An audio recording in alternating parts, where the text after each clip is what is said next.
Hello mga bossing, shout out, kumusta na kayo? Meron tayong gagawin na Bluetooth speaker mga bossing, walang power yung problema niya. Tara check natin mga bossing kung ano yung problema nito.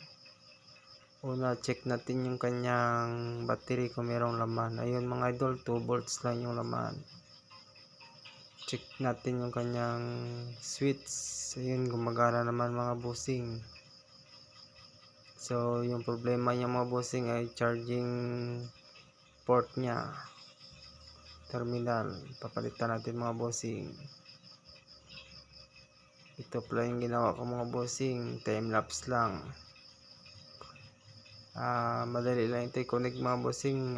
Negative and positive lang. Yung type C na input na port mga bossing, sa Shopee lang mabibili yan.